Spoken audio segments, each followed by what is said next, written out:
Bienvenidos a este análisis de los primeros capítulos de El monasterio de Luizueco. Hoy no vamos a hacer un simple resumen, porque damos por hecho que quien nos escucha ya conoce la historia. Claro. Nuestra misión es otra. Vamos a intentar desmontar un poco el mecanismo de este thriller histórico. Sí, ver cómo funciona por dentro. Eso es. Entender cómo Zueco construye esa atmósfera tan claustrofóbica, esa tensión, y qué nos dicen ya estos primeros misterios sobre la batalla que se va a librar entre fe, poder y superstición. Es que es un planteamiento fantástico, porque la novela es como un mecanismo de relojería de verdad. Y todo empieza con el escenario. Totalmente. Estamos en octubre de 1366, monasterio de Veruela, a los pies del Moncayo. Pero esto no es un telón de fondo y ya está, ¿eh? La elección de ese lugar y de ese momento es crucial para todo lo que pasa después. Sí. El Moncayo, esa montaña que siempre llaman mágica, es frontera natural entre Aragón, Castilla y Navarra. Y en 1366, una frontera era, pues, básicamente el lugar más peligroso que te podías echar a la cara. Desde luego. Hay una guerra civil castellana que en realidad es mucho más. Es un episodio de la Guerra de los 100 años que se libra aquí, en la península. Y Zueco nos mete de lleno en ese avispero. ¿Qué consigue con eso? Pues consigue algo muy potente. Demostrarte que no hay refugio posible. O sea, el monasterio, con esos muros altísimos, debería ser un santuario, ¿no? Un trocito de cielo. Claro. Pero al traer ese conflicto internacional a un rincón que parece aislado, el autor te está diciendo que la violencia de fuera se va a filtrar. Sí o sí. El caos de la guerra, con mercenarios franceses, ingleses, eso no se queda fuera. El monasterio no es una fortaleza. Es un reflejo del mundo salvaje que lo rodea. Lo vemos desde la primera página. Esa comitiva del notario don Antonio, con esa niebla heladora, pasando por aldeas quemadas como Bulbuente. Sí. No es solo para crear ambiente, es una declaración de intenciones. El mundo está desordenado, es opaco y es peligroso. Y en medio de todo eso, dos bandos casi de leyenda. Por un lado, las compañías blancas de Bertrand du Guesclin. Un personaje que parece sacado de un cuento.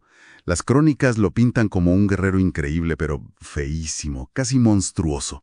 La fuerza bruta. Al servicio de Enrique de Trastámara y del rey de Aragón. Y en la otra esquina, apoyando a Pedro el Cruel, nada menos que el príncipe negro, Eduardo de Woodstock, el héroe de Crécy y Poitiers.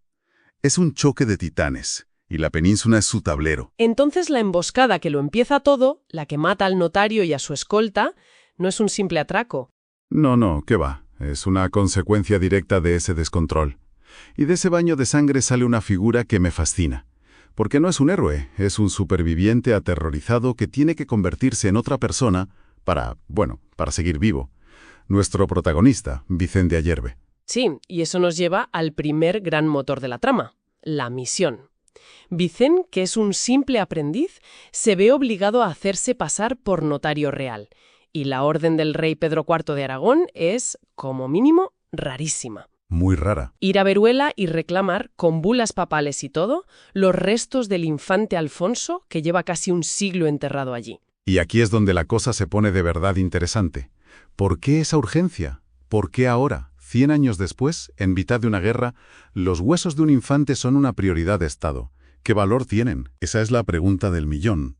En el siglo XIV, las reliquias, los cuerpos de los reyes, no eran solo huesos. Eran símbolos de poder, de legitimidad. Claro. Recuperar al primogénito del conquistador podría ser un golpe de efecto, una forma de afianzar tu linaje. Pero la insistencia, la urgencia, sugiere que hay algo más. Y el detalle de que lo enterraran allí, en contra de su propio testamento, eso es una hebra de la que hay que tirar. Huele a secreto antiguo. Y mientras Vicente está gestionando esta misión que le viene enorme, y el ser un impostor, el monasterio le recibe con su propio horror. Llega buscando refugio y se encuentra con la muerte. ¿Un asesinato? Durante los maitines, a la 1:30 de la madrugada, el cuerpo del lego Octavio degollado. Y no de cualquier manera, con una daga lujosa dorada, clavada en el cuello, un arma que, no es de un monje ni de un lego, pero lo narrativamente genial es lo que viene justo después. El misterio de la habitación cerrada. Exacto. El prior Antón comprueba todas las puertas de la iglesia, la de los fieles, la del claustro, la sacristía, todas cerradas. Con llave. Y desde dentro. El único acceso posible era la escalera que conecta con el dormitorio común, donde duermen todos los monjes. Ahí está. O sea, el asesino no ha podido salir. Sigue dentro. El monstruo no está en el bosque. Está rezando con ellos, compartiendo el pan. Se acaba de romper por completo la idea del monasterio como un lugar seguro. Por completo. Y es una metáfora perfecta. El mal no es algo de fuera, es una corrupción interna. Ya estaba ahí, latente, y algo lo ha despertado. Esto nos obliga a mirar a esa comunidad de otra forma.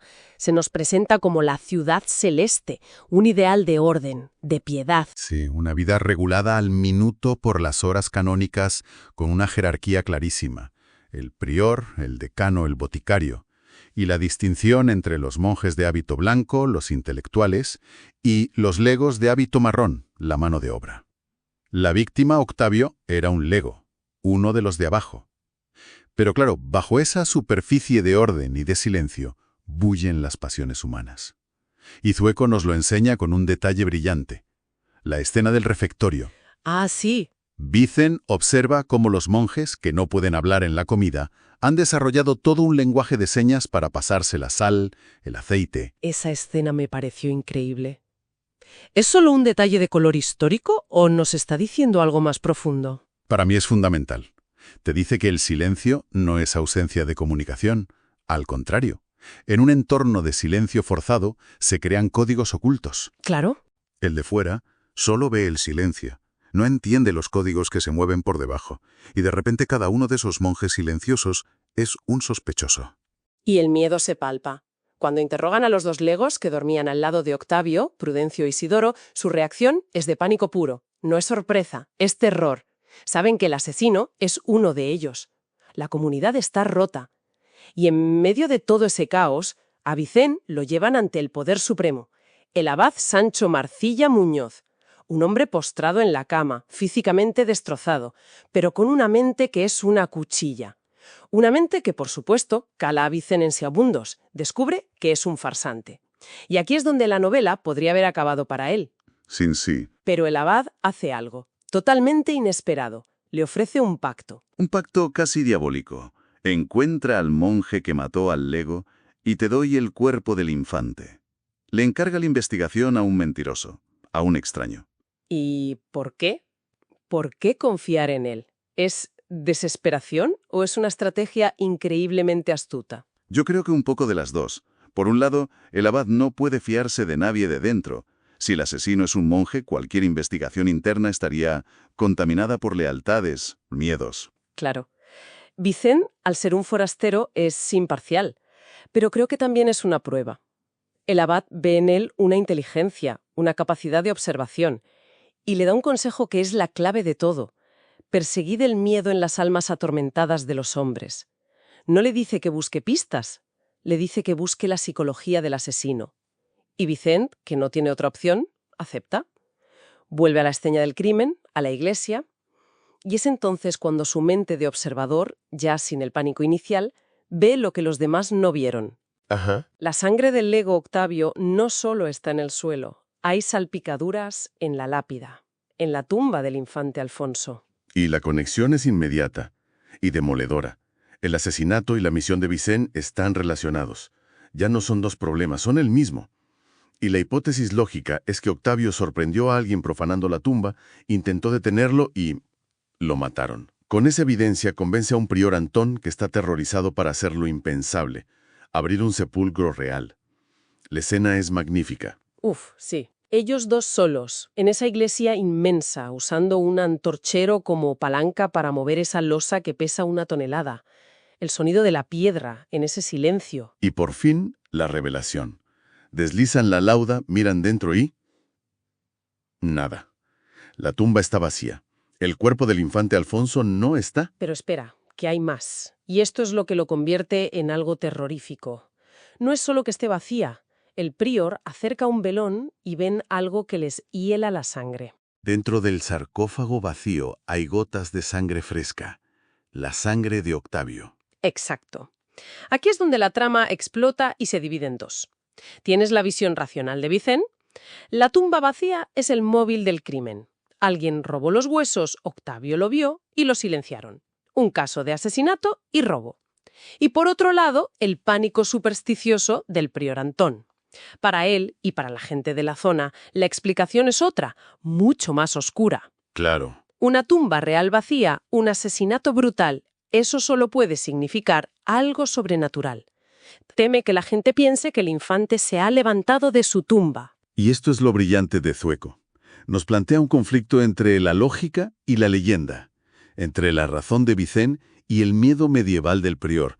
Y te preguntas, ¿qué es más peligroso?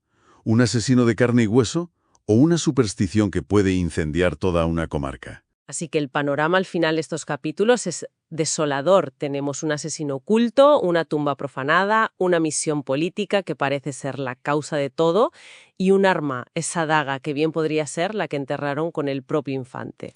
Y es entonces cuando el prior le suelta a Vicén esa advertencia que lo cambia todo, que nos prepara para lo que viene. Le dice que el Moncayo no es una montaña cualquiera, que el monasterio no se construyó allí solo por devoción.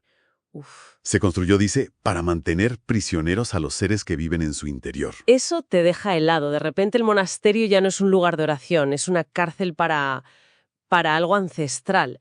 Y con la noche de ánimas, a la vuelta de la esquina, un cadáver real es aparecido, adquiere una dimensión mucho más siniestra. Exacto. La novela nos deja con una pregunta final que es realmente provocadora. ¿Y si el asesinato de un humilde lego y el robo de unos huesos viejos no son el centro del misterio? ¿Y si son solo el desencadenante, la primera ficha de dominó, que está a punto de despertar algo mucho más antiguo, oscuro y poderoso, que lleva siglos dormido en las entrañas de Veruela?